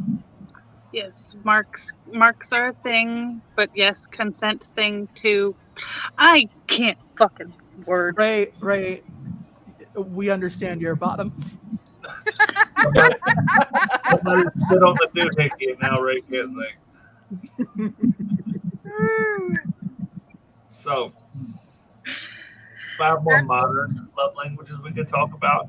If you guys want to. I mean, we only got like 30 minutes left, right? Sure. Is mutual growth and empowerment. I take that one. So this love language includes intellectual stimulation, active empowerment, and resilient support. Shared experiences, which kind of goes hand in hand with the poly thing again. Shared creativity, learning together, adventure and exploration, which kind of still quality time. Just sounds a little more modern. Mindful connections. The category incorporates mindful presence and spiritual connection. So, like, Ray, you have your tarot cards, your oracle cards. Some people do the runes. You have the pendulums, the TVs, all those things. Like you See, could that one though, like, I could see learning about spiritual stuff and having spiritual growth together, but I wouldn't. No part. Don't fuck with my cards. And I will not do any card-related stuff for a partner. I will not read for a partner. I'm the opposite way. I will read or do a pendulum cast anytime a partner asks. I don't do like readings on new moons, but aside from that, anytime partner asks. Harmonious living. This love language includes environmental harmony and physical wellness, creating a shared, comfortable space, promoting a healthy lifestyle. So, you know, I'm out on that one. Like, that's how packing up snacks. That I want to say that physical well-being usually doesn't mean like strict diet. Can you just make sure you have real food with those snacks. I did. You didn't finish reading the whole thing. Oh, whether through nutrition, exercise, or other wellness practices. Still somebody can have snacks. No. Helping your partner stretch. Space to do so. Yeah. So, like, Promoting it, cheering on. yeah. Yeah, there's such You may live fast and eat trash, but you always tell me I need to slow down and rest and drink water. Right. And those are healthy things. Okay. So, I'm not out. you may not live by it, but you promote it. Ruby mentioned a few comments back. Tantra, that is another amazing way of expressing lots of things. Like that energy play is my jam. Mm-hmm. All of the energies and reading things are. Although that one is more for more closely tied intimate relationships, in my fun. opinion. Right. Yeah. And then there's one more. Where was it? Oh, public and digital engagement. This category merges digital connection and public acknowledgement. It involves staying connected through digital means, engaging in shared online activities, and recognizing each other's achievements in the public or digital space. What else? Lav and I will brag on each other like on Facebook, or if they accomplish something or I do, we'll both post about it in the Discord I run so that people can be like, hell yeah, Lav, that's awesome. Or, hey, Void, good job. Right. Or they do it in the YouTube comments, you know. Or they do it in the YouTube comments. Apparently more people from the Discord server are doing that in the YouTube comments now. There you go. So you just keep bringing people. So, the goal, so you see that background behind like us, like right in this general area, we want to make Alice look like that.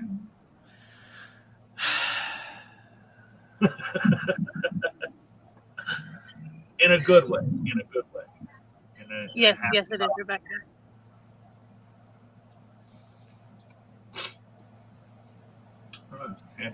They've ran my brain train off rails so many times I can't keep up anymore, you guys. I have thoroughly enjoyed this Monday Munch and the conversation, but I'm pretty sure we're not on topic at all anymore, and it's a wrap. I don't know. I can't keep everybody on topic. I have a homework assignment for you, Jen. Oh? What? You're breaking up. Can't hear you. Can you learn the sign for consent?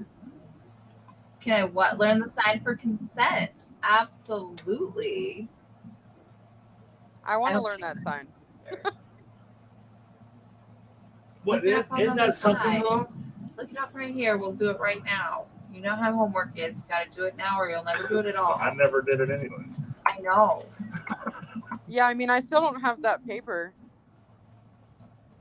I just double checked myself because I want to make sure I had it right, but it's you come in, you swoop, fingers up.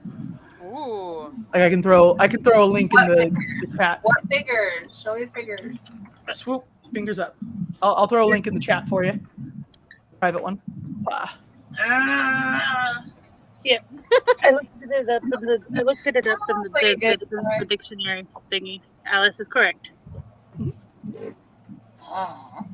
I always try to double check myself because I haven't studied ASL in a long fucking It helps to have your legs open, but this is consent.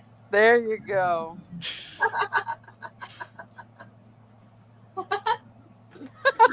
Like Snoop Dogg, I might start grip walking in a second, y'all. Consent and communication. There we go. Can I just say, like, as somebody that's never learned the ASL, blows my mind to watch people, because I have a cousin he's partially deaf, but his girlfriend at the time, or his wife at the time, was absolutely fully. Don't watch on your homework.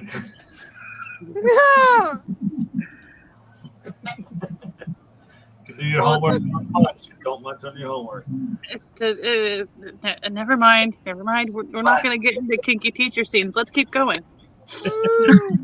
Unless your homework is to munch, you can munch on your homework. Do your homework on lunch. But no, watching them communicate, and even like I'll catch myself watching like interpreters at like concerts and stuff of bands that I love, watching them do like the shit.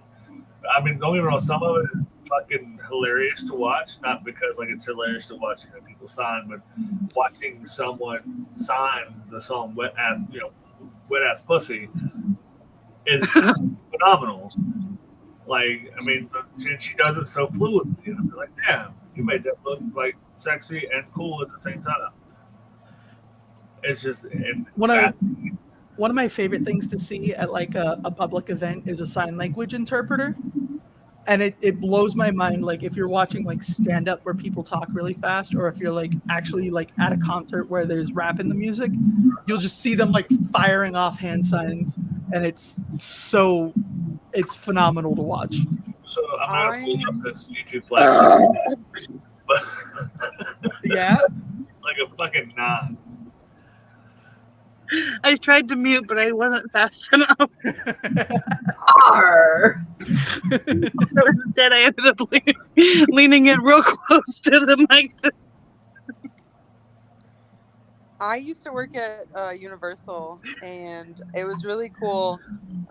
When Christmas came, they had a sign language interpreter for at least one show every day for their retelling of How the Grinch Stole Christmas.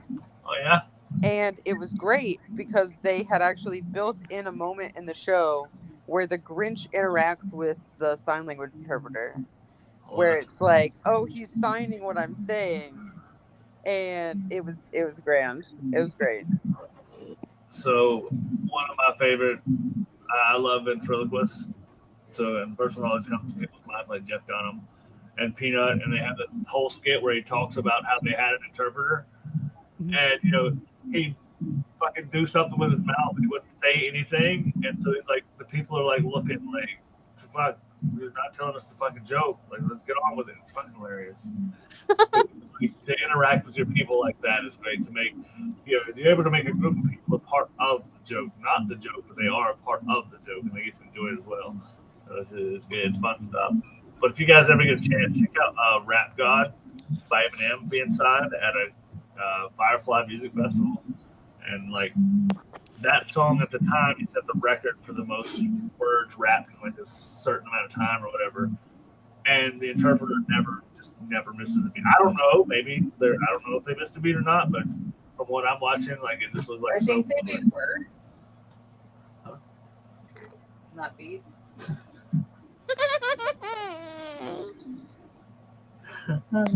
Got him. Got him. I have no way to relay that back to the 5 love languages. I can't loop it back together. So neurodivergent love languages. This has all been info dumping. Yes. I love you guys too. I'm here for it. So whenever sometimes she loves it, sometimes she doesn't. But we'll be going down the road, and like I'd say kratom, and my kratom will kick in, and I will not shut the fuck up.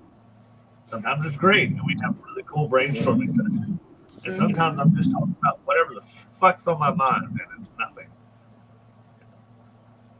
Again, I really need a vacation in your mind, because I sure would love to have nothing in my mind. It's like Chernobyl.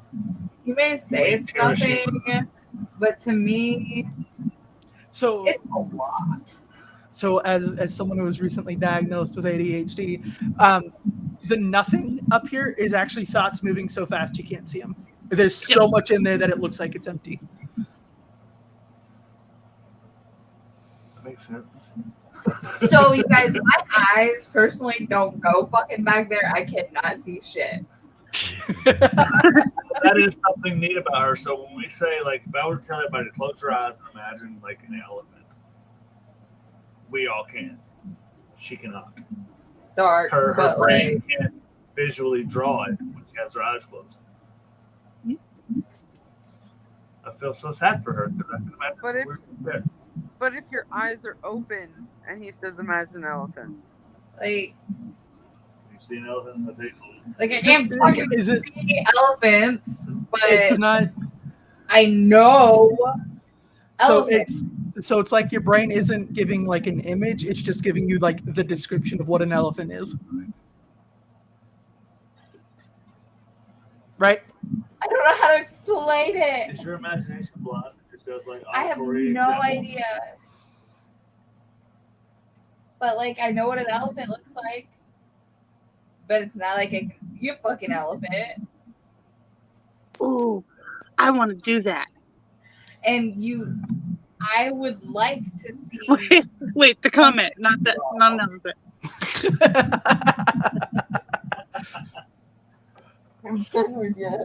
So let me ask you. I don't know if you know this or not. So essentially, what you were saying was like the ideas are moving so fast you can't figure out.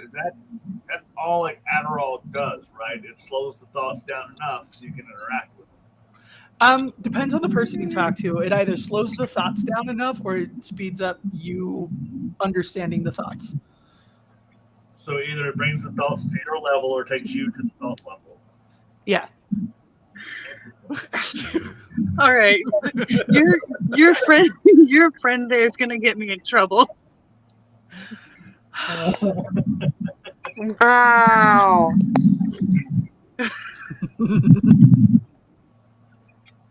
What I was referring to was the comment a few comments back, the fact bouncing thingy, and that.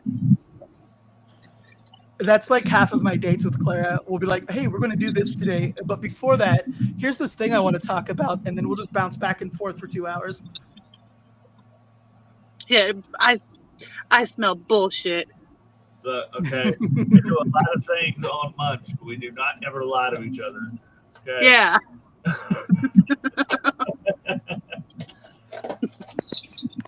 And what I do like is that the actual chat function right here is working now properly. So like these comments pop up on the screen and you can see them and we can kind of interact before they show up on the side here. They're playing innocent as hell Gehenna brats.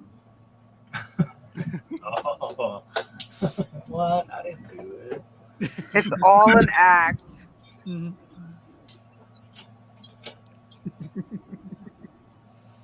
don't look at you can I have got no zebra cakes, bro. We're good.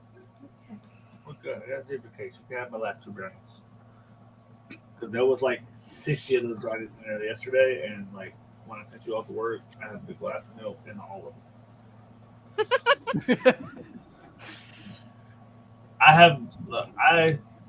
First off, I don't understand how I'm not like so morbidly obese I can't get out of my bed because all I eat is snack cakes. Like that's like majority of my diet is zebra cakes, fudge rounds, brownies. really need some good life insurance on this motherfucker. Yeah, get some life insurance on me. I'll sign off on it.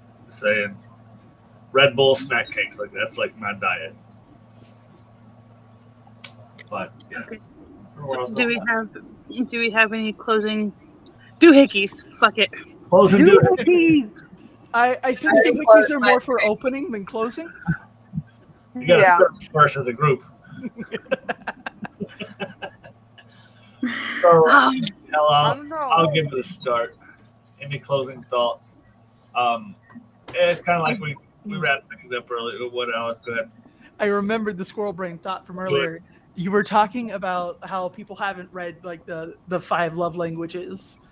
Another thing that's really common in these conversations around the love languages is like the 36 questions to fall in love, which is like the clickbaity New York Times list name. But the study that they published out was the 36 questions to build closeness and connections. And like that was just another example of things being taken like almost twisted. I didn't know like the best way to word that. It's just like it's the only comparison I had in my brain at the moment. Definitely not the same. Like the jackasses that are quoting 1984 because they read 3 sentences of it. Are not the same as the folks that say my love language is physical touch because I love it when my partner gives me a big hug and a kiss. I like my dick. So I'm so sorry. No, Jen, you have no idea how hard I've been fighting the urge to say that this whole stream. I am proud of You just had to wait till I was taking a drink, didn't you? See, that's what you call us. Like I said before, that's a server trick. You wait till somebody's doing something and you just chime in. Fuck the doohickeys. But you gotta spit on them first. Keep in mind that these love languages are not definite. You don't have to be one or the other. You don't have to be all of them. You don't have to be any of them. You have a language that speaks to your heart, no matter what way it is. I don't know what it wouldn't be. I know we talked about several others that it could be. But the general concept of the 5 love languages, open the book, read the love languages, and figure out what you want to figure out. If it doesn't fit in a category for you, then find something else. Find a different way that you love and that you want to be loved. But make sure that you communicate that with your partners. Also, the 5 love languages, like the names of them are just the jumping off point. Like, they're personal to you, they're personal to your relationship, they're personal between the people. Because you can have that love language, but it's vastly different between partners if you're poly. Or even with friends. And there is no one true way. That's one of my favorite things to say. Because I know so many times when I first started getting into poly and BDSM that I got told there's a right way and a wrong way, and good God, there's no one true way. I say it all the way time. that works best for you. There's no right way, but there are wrong ways. Yeah. Don't hurt anybody. The right way is what everyone consents to and everyone enjoys. Don't harm anybody. Some people like to be hurt. That's true. Don't harm anybody. Very true, Ray. So get your gatekeeping out of here. That was great. I like that one. Anybody else got any closing arguments or thoughts? Go ahead, Alice. You were up first. Go ahead, Ray. Okay. So basically reiterating what I said earlier, as individual as humans are, as individual as love languages are. Like, just one example, because we got on the kink train, why not? Words of affirmation could be degradation for some people. It's whatever makes you feel the most connected and loved. Or praise, or both. Yeah.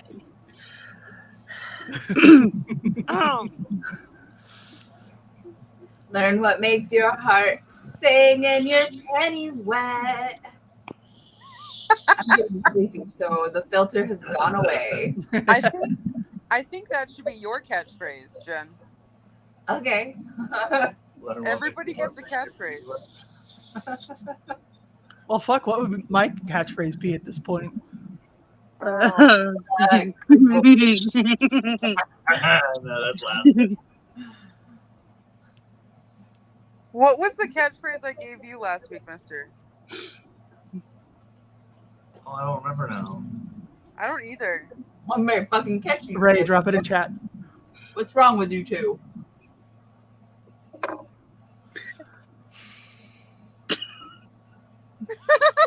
It's okay, Alice. I won't request that on live.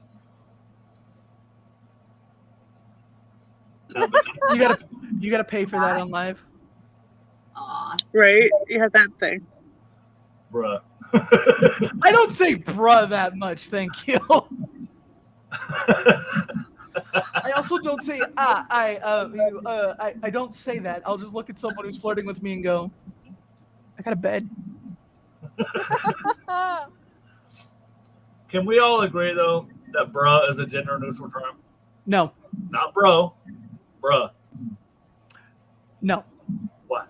We can agree that you don't mean any gender interpretation behind it, but if some like trans femme goes, hey, I don't like someone calling me bruh or saying bruh to me in response to something that I've said, that's valid.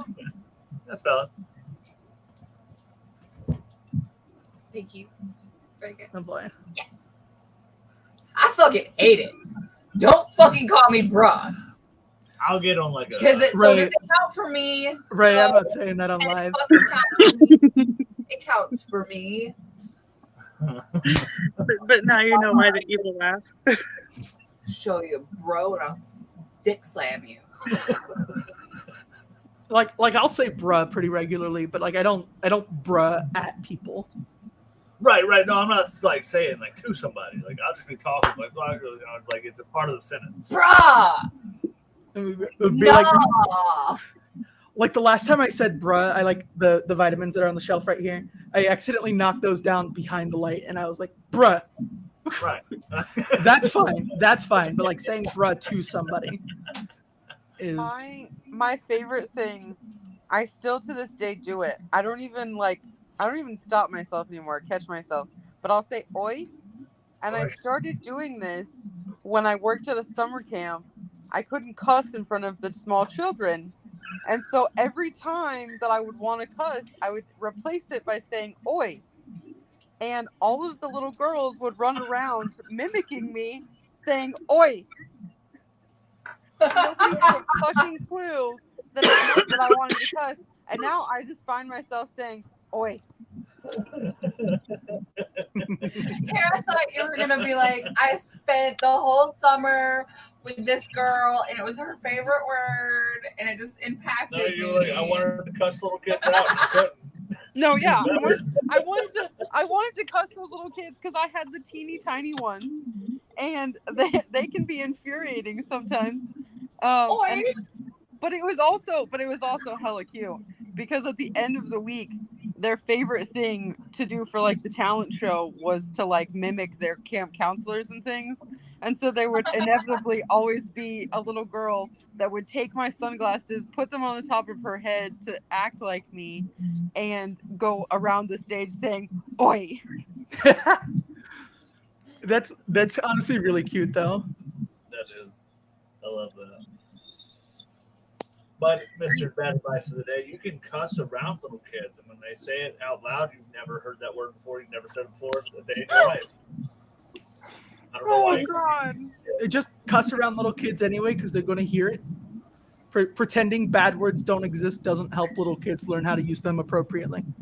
But Right. it's fun to That's watch true. the music inappropriately, and then when they finally figure out the context, it's even more beautiful. I mean, one of my children's first word was fuck, but it was used appropriately. There was a toe stubbed and fuck. Context. Yeah.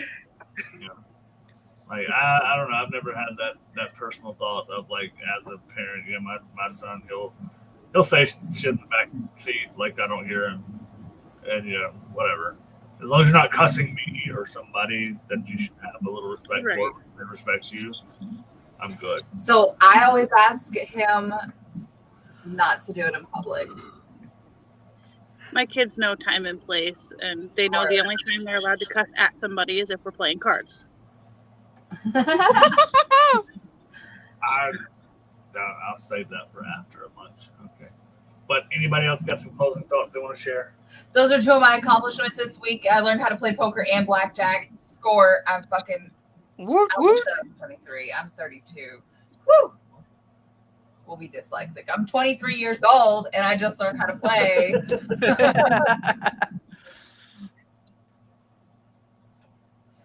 Closing thought. We already had a bunch of them actually. Oh, yeah, So we've like, had I hope fun. y'all have a fucking great weekend. I wonder what next weekend is. Well, you what next guys week? stall long enough for me to pull up the document. Closing thoughts for love languages. Love people the way they want to be loved and find people who love you the way you want to be loved. Yes. buddy. Oh, this would be a good one, and we definitely need to get David and the rest of them to come watch or join if they'd like to. I think it's great for everybody that's here right now. Oh, Plus, I'll show you. finding your tribe, building a supportive LGBT community. I think it's obviously it's going to end up being a little political, so if you I'm don't going like to hell. politics, might want to not jump in so much, but you know the segments are hopefully going to lead into creating safe spaces of fostering inclusivity and acceptance in your social circles, connecting with others as far as events, groups, and resources, and the power of allyship, where assholes like me have met people like Alice. Did we hit all of the talking points for tonight? I don't know, pulling you up. We did. Okay. Oh, so let's see. Discovering your love language, how to express and receive more efficiently and effectively. Navigating differences, balance and diverse love languages in your relationship. Now, we didn't touch that one at all. Let's go ahead and get rid of that one. It should say speak their love language. Creative ways to show love and appreciation for your partner. Yeah. Yep, go ahead. I would say that I touched on it when I said that you can have love languages that are different from your partners, and you can have those fulfilled platonically as well as romantically. There you go. Aww. So we hit all the bases, y'all, but we just kind of didn't do it in order to get a home run. We kind of just ran the fuck around. Like, You know what? We started playing baseball. We ended up playing cricket. I don't know how We were just fucking with the umpire the whole time. Yeah, I mean, we got a home run. We just took our time about it, you know? fucking out. Sometimes you gotta hit a basketball with a football bat. Ow. Good night, everybody. Oh, God.